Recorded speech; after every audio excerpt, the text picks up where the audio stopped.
Today's guest is Todd Heath, a leader who has walked an extraordinary path from social work to technology executive, and who never lost sight of the most critical element people.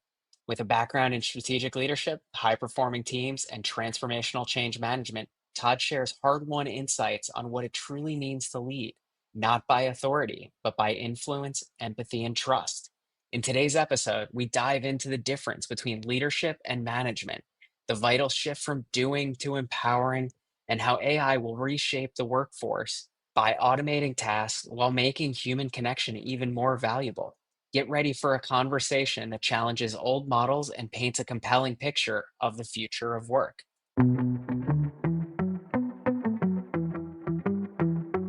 All right. Welcome to the Human Code. I'm here with Todd Heath. Todd has an excellent background in leadership and really excited for him to join us here today. Todd, thank you again. First question for you, though. What got you interested in the intersection of humanity and technology? Yeah, for me, it's been a weird journey. I actually started out my career in social work, of all things, and obviously all about people. Unfortunately, the position that I had, the grant that funded it, fell through 3 weeks before my wedding, and so I was unemployed for my wedding, which is it's a nice way of saying that you meet some of your in-laws and they say, "Oh, what do you do?" And your answer is nothing. I'm going to mooch off of your niece for the next few months till I find out what I'm going to do. And I want something more stable. And I went into technology. Um, but there's always been that background of people. Um, and then as I've sort of moved through the technology ranks, and especially as I moved into product development, it is really all about understanding people and understanding their objectives. And in the consulting realm, it's really not about the technology, it's about the problems that we're solving and really alleviating the pain for them or delivering value. So for me, what I've been able to find in that transition is that, frankly, everything that we do is about people. And they're at the center. And if we do that, all of the technology really wraps around that well to support it, but it should be supporting people, not the main focus. I love that you were at your wedding unemployed. That is Yeah, it was interesting. that is the true epitome of like a strong relationship, to kind of like sit there and like what a place of like love to know that like you're going into it from that space. But then additionally, like bringing your social work into the technology space and recognizing that it has played a strong role in your development, and like your career progression has been very steady, at least from what I've seen on your LinkedIn as well.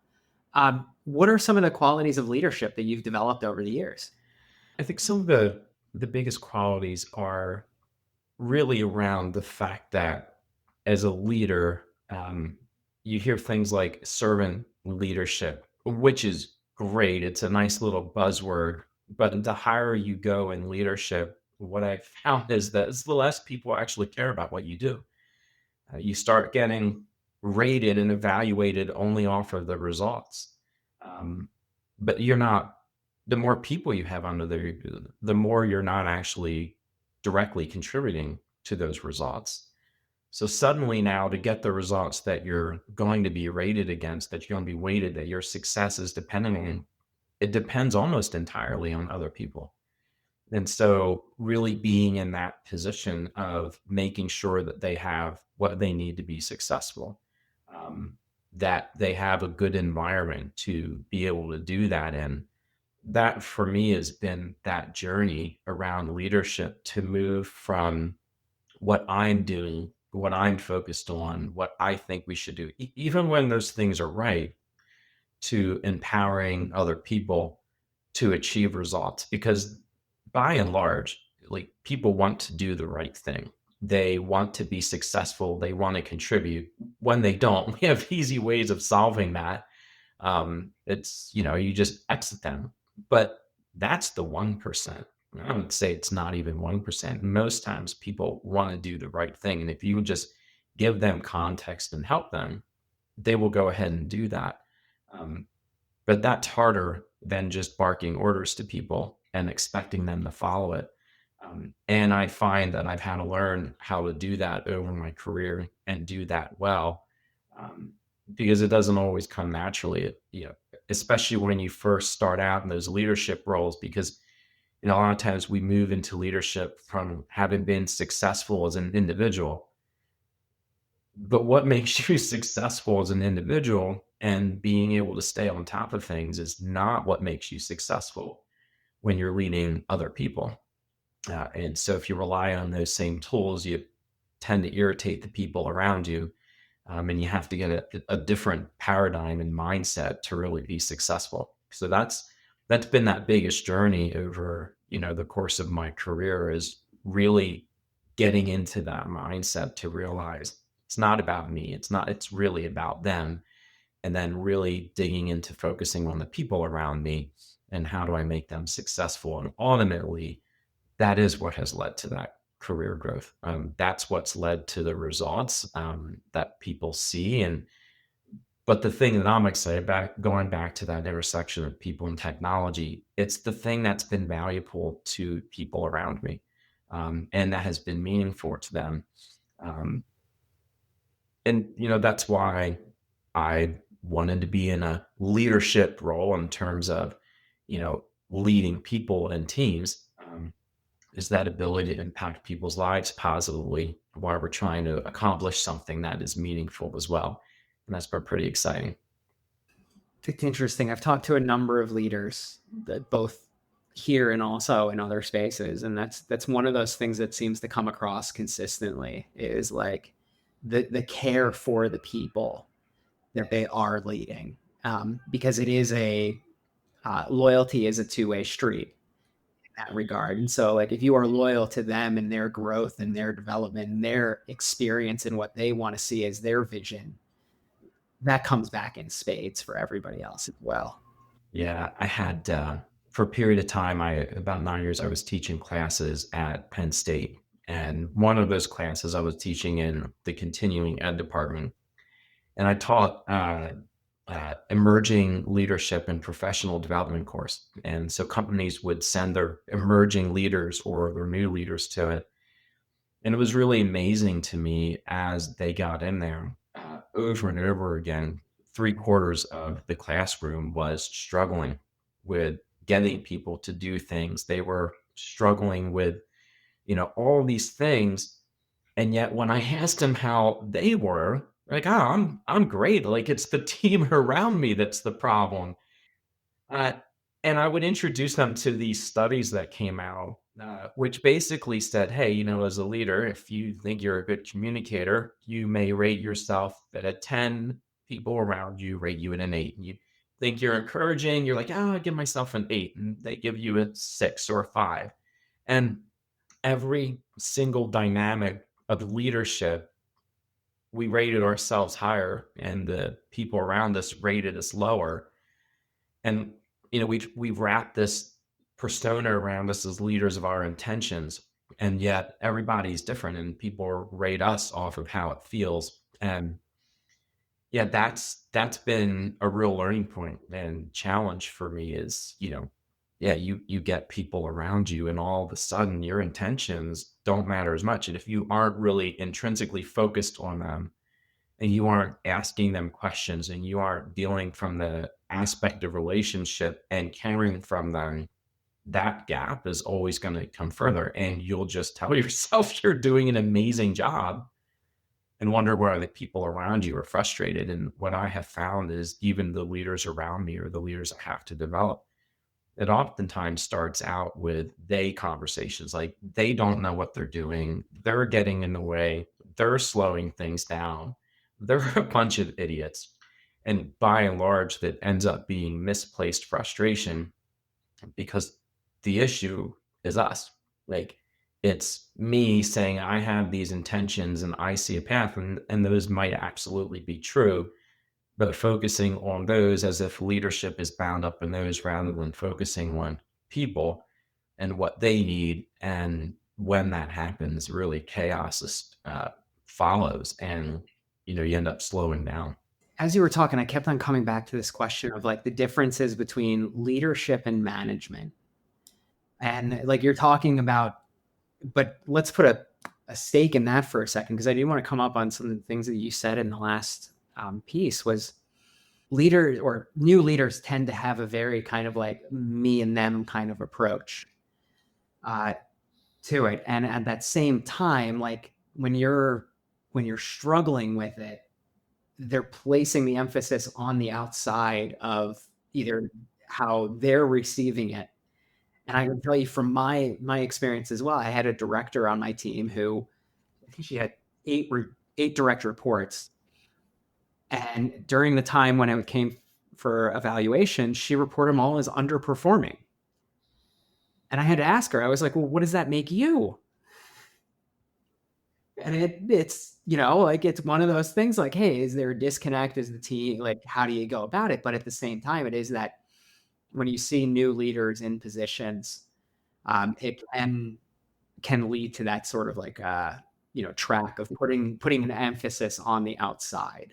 Had a conversation with one of my leaders this morning who I got all these phone calls from people and messages just with frustration with how something went.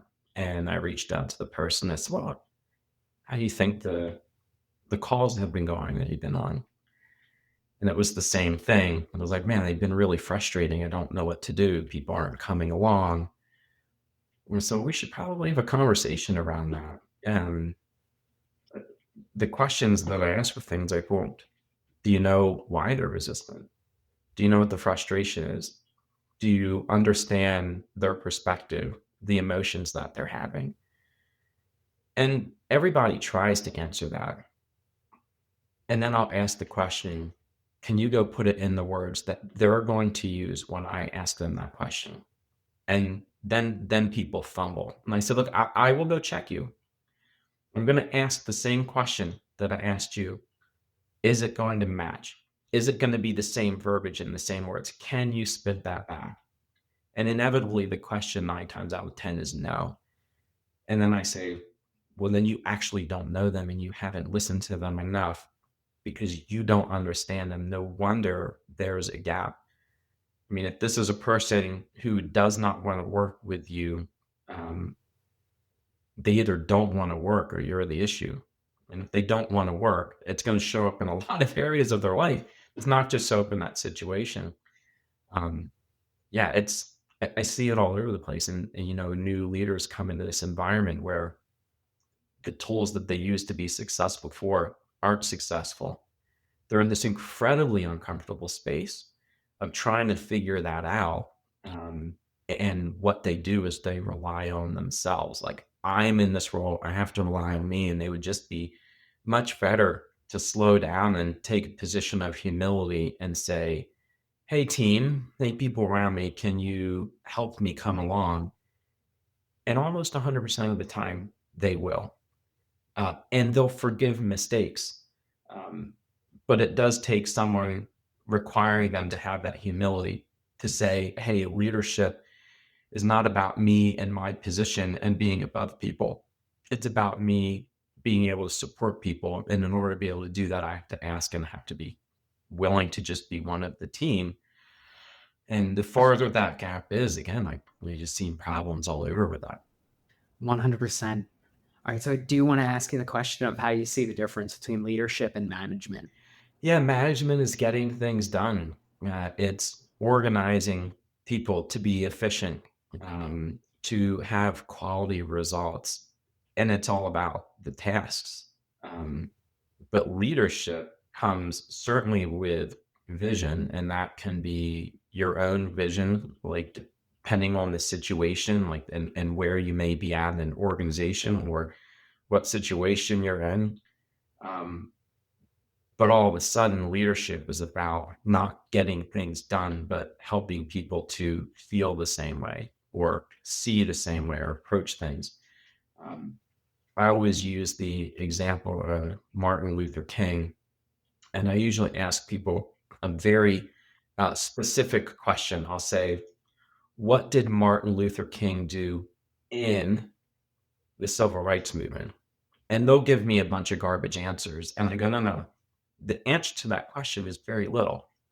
And they're shocked. Like, you say Martin Luther King didn't do a whole lot. I'm like, no. I asked, what did he do in the civil rights movement, not for the civil rights movement? What he did in the civil rights movement was much smaller. He was one person in a million man march. He could only be in one area at a time while people were advocating for change in another area. He could spread himself thin. What he did amazingly well and what he did for the civil rights movement, you can't even write enough books on it.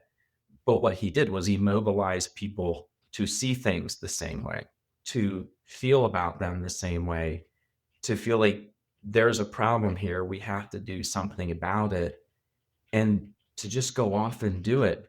And because they saw things the same way, they felt about it. They had the same paradigm they were working in. You could have someone in Alabama and someone in Georgia and someone in another state actually doing things that were contributing to the same good because they were all aligned. That's leadership. If he was just doing management, it would be, hey, look, I understand you got some problems there in Georgia, but I'm in Alabama right now. You're going to have to wait until I show up, or you're going to have to run everything by me. That would have slowed progress down. We wouldn't have seen the significant amount of change that we did. You know, his approach in that whole movement is that's leadership. You know, that in, you know, where we can do community leadership and rallying people together, it always comes because we help them see and we help them feel the same way. We help them see the same problem. We become emotionally motivated to go solve the same thing. And sure, we can use emotions as a word when it comes to civil rights movement, and that's appropriate and the right thing. But we're all sort of emotional people, even if we're, you know, don't make decisions by our emotions. And it really doesn't change when you come even into a professional environment. And if you want to test that out, just discount someone and go follow them home at night to the bar or wherever they're going to go complain about you. And you find out that they are quite emotional and, you know, they want to be involved in those things. But leadership is really setting that vision and direction and empowering people to be part of it, not having to control everything. Managers control things. I have managers who are on my teams. The expectation of them is to control things and make sure it's done consistently and done right. But even them, if they don't do that in a way that inspires people, leads to a certain amount of trouble. It's just as you move up in an organization, that level of leadership and the ability to rally people around something becomes more and more important. I would kind of want to call it a pendulum then, right? Like as you move up in the organization, leadership skills become more pronounced because the ability to manage off the scale and scope of what you're talking about is, you know, less. So I say you can't control everything. You get an organization of 300 people under you, you can't know everybody. You can't control all of it. I hear people say things to me like, I want to move into people leadership. I'm like, that's great. Why? Well, about 50% of them, and I might be generous there, will say things like, well, I want to be able to make a difference. I want to be able to get things done. I want a certain amount of authority to be able to make changes. And they get shocked when I look at them. I say, you probably aren't cut out for people leadership. I'm like, why? I said, because you just made it all about you. When if you're a leader, you're trying to help people move a direction. You're empowering them. It's about them. And they'll say things like, well, you know, that's easy for you to say. Like, you can get things done. I'm like, really? Like, yeah, you know, you have positional authority because, you know, you've got a title of director. And I usually ask them a question and I say, okay, great. I pull rank on you this afternoon and you don't agree with something and I tell you to do it. What are you going to do when you get home? You're going to irritate me. Yeah, I'm going to be pretty angry. And I say, so you think that authority is going to be able to get you something? You think position is what's required for you. And then if I use mine, you're going to be angry with me?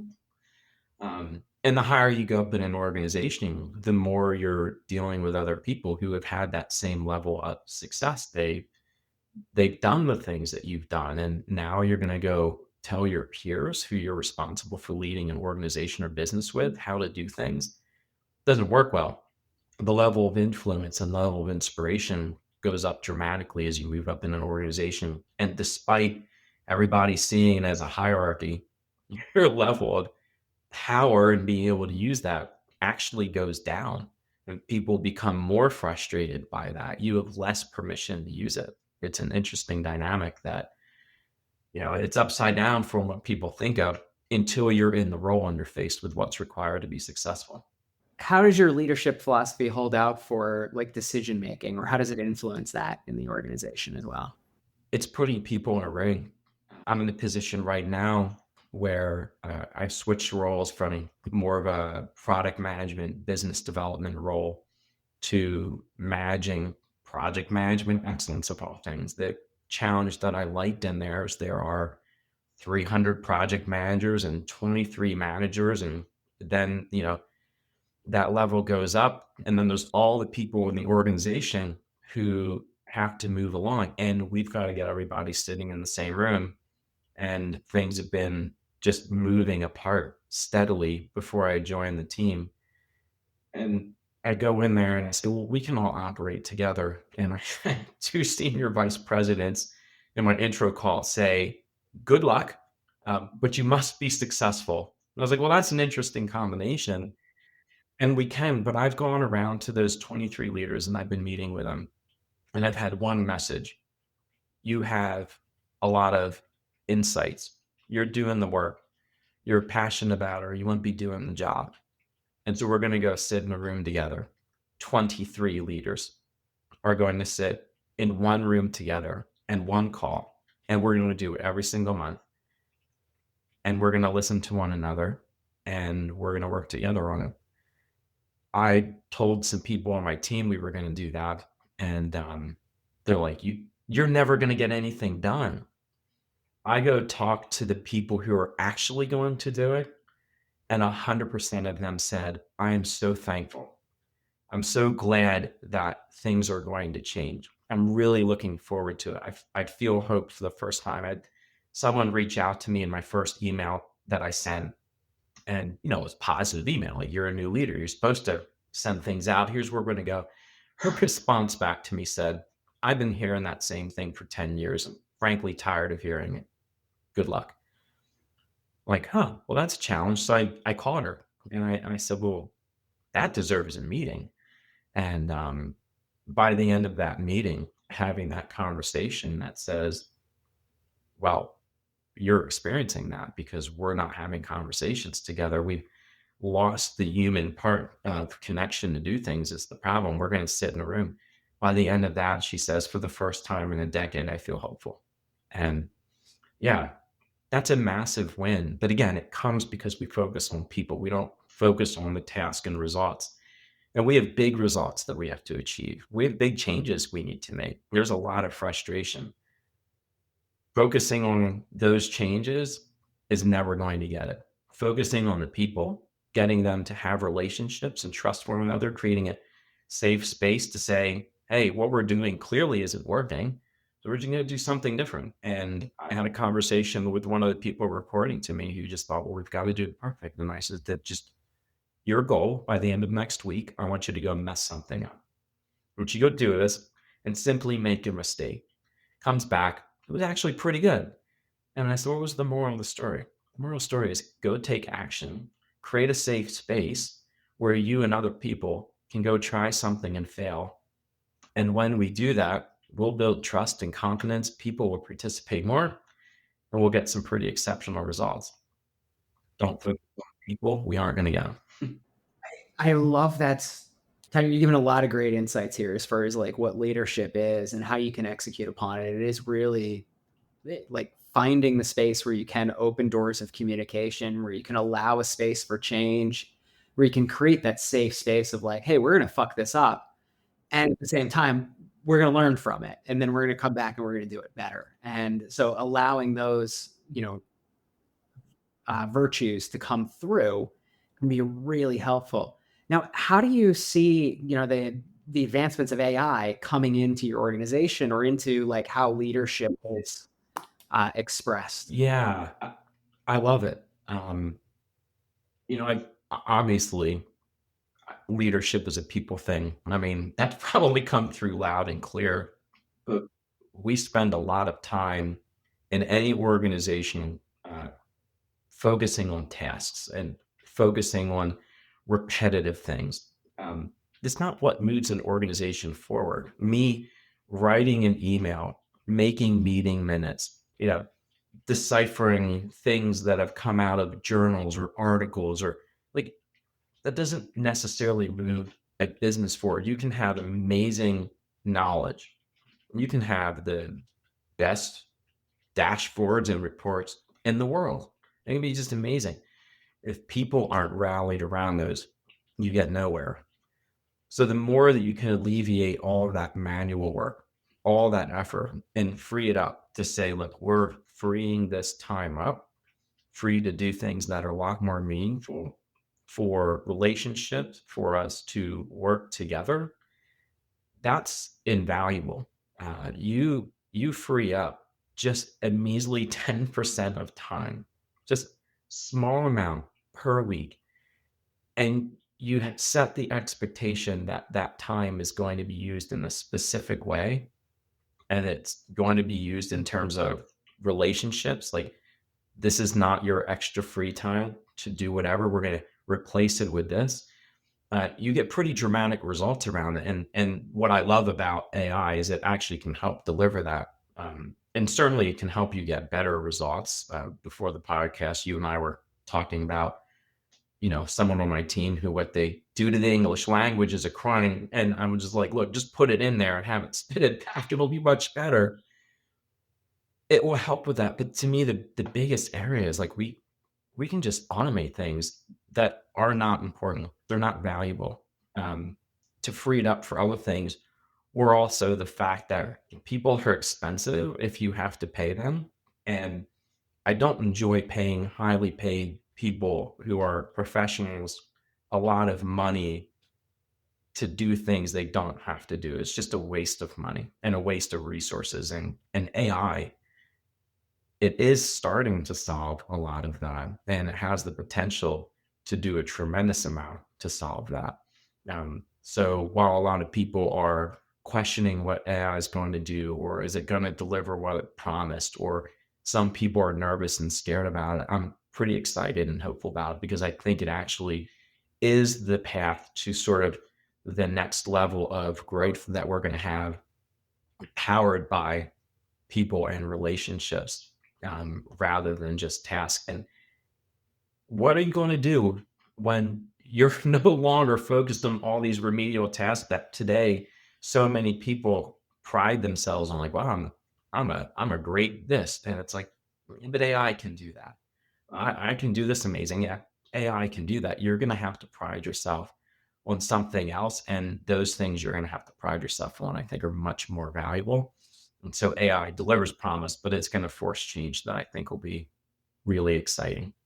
I love the points that you hit on, because I think what we're finding is AI can't do relationships. Right. It can mimic it, but at the same time, it really isn't effective at putting it through. I was on a call with a gentleman the other day, and he's doing a lot of work in voice AI and like real time kind of space. And we talk about context windows of LLMs. Well, the audio context window right now is about 10 minutes before the AI starts to forget about what you're talking about. Now, there's other things that you can do to extend that. But at the same time, you don't have that shared kind of like space that you're experiencing with it. You don't have I had a conversation with Todd 2 months ago kind of thing. And now I'm having one with him today. And, we have that shared. It's basically like working with somebody with, dementia or no short-term or no long-term memory. The other area that we find that we are not looking to implement AI is in strategy, and also then creativity. And so creative pursuits are the things that when we talk to companies or we talk to individuals in their roles, and what do they like to be doing? What is it that is that creative expression, or where do they see them playing in the strategic side of things? We look at like, all right, we're not going to be touching that. And it is one of those areas of like, hey, even if AI comes along and gives every promise that it's ever made, we're still going to want to hang out with people. Yeah, hopefully. Right. Yeah. Are you finding, in your conversations that the motivation for organizations who want to implement AI is sort of tracing back to what we can do, and freeing people up for that more valuable work that comes from interaction. Or you find that organizations are still having a very technical conversation about results and about automation and those sort of things, and not what they're going to do once they have those things in place.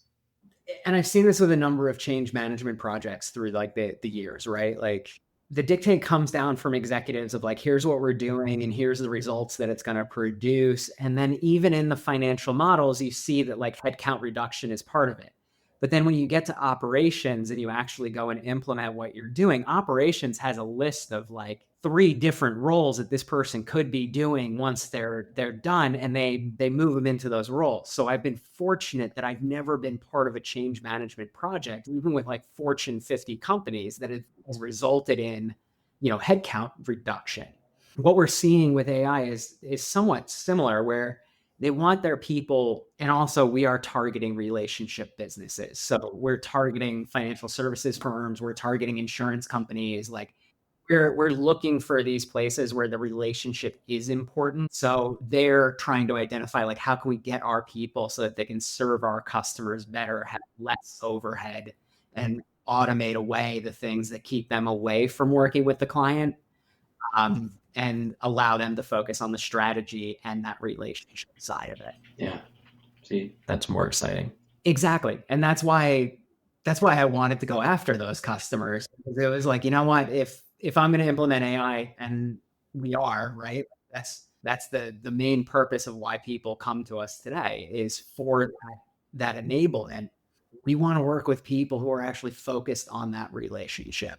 Yeah, it's interesting to me, in product development, I would talk to people, and inevitably my team and my organization would be very technology focused. And AI is cool if you're a nerd, right? We're like, oh, I love this stuff. And it's exciting. And you can sit with those people and you can talk. But that's not what's exciting to most people outside of our circles. They sort of, their eyes glaze over and then they go, LLM, what is that? Yeah. And then you go beyond that and it's just speaking another language. And I think about going and selling the services that we offer to organizations. And I talk to sales and they can't talk technical. They really have no idea what that is. But what are the conversations they're having? They're very real conversations of, here's the problems that you're experiencing. Here's the irritation and frustration that you're having or your people are having with that. Here's the value that you're trying to deliver. And that's what we're trying to solve. And we can understand that and have those conversations back. We can sell more, we can deliver better services, we can design better products.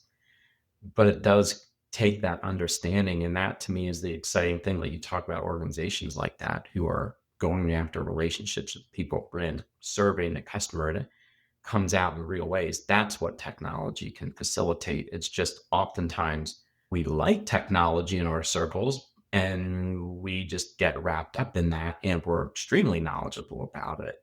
But it goes back to that understanding people and their motivations and what they feel about things, and those very human things that marries very well with the technology. And that actually convinces people that that technology that we are nerding out over is actually really worth having a conversation about. And they can have a conversation with that, even if they don't know the technical depths that we do. And I find people who will say, I'm not a fan of technology, I don't care. It's not actually true. They care about what technology can do. And if you start having a conversation about that, they'll entertain a long conversation with you. And they don't think they're talking about technology, but you can weave it in and they'll be excited about engaged. Most people, it's an interesting phenomenon. Most people have, a problem that they're trying to solve, right? And like, if you can show how technology can help them solve that problem, fantastic. I learned sales from one gentleman. I was in the vending machine market, and we were doing an ERP platform in that space. So highly specialized kind of thing. And, we had something, I think it was like a 45% market share. And our main competitor had around a 45% market share. Well, that, 90% of the market was actually determined by one man who had first worked for our company. And then he would go out to, he built up that one company, and then he left to go join the other one and built up that company. And when I talked to him, his son actually came to work for me. And so we were, got to know each other. And I was like, what's the secret? He goes, I listen. He's like, I'm not selling tech. I'm selling solutions to people's problems. So I listen to what their problems are, and then I find how my solution can help them with that. And then that makes it so much easier because you're collaborating at that point. So yeah, absolutely brilliant. I interviewed with a company who will remain unnamed because they're one of our competitors, and I don't want to promote them, obviously. But in the interview, one of the things that they said always stuck out to me. They said, we show up in a sales call and we do not have PowerPoints and we don't have paper and we have nothing. We sit there and we have a conversation and we ask questions and listen. And inevitably, those customers will say things to them like, we've never had a sales call like this before. But they start with really understanding. They start with hearing what their problems are, and then they offer solutions to them. Yeah, so it's very exciting. I think you see something like that, and the significant percentage of the market that person managed just by listening. And the human connection is really powerful. It's massive results. It's amazing. And I will say it's been really nice to talk to you today because the conversation has walked me through my history of like being a young leader and then like growing and seeing the challenges and the pain points and coming from like a highly technical space into that growth. So it's been nice to connect. And Todd, I just want to thank you so much for taking the time today to be on with us. Yeah, it's been fun. Thank you so much for having me. Not a problem.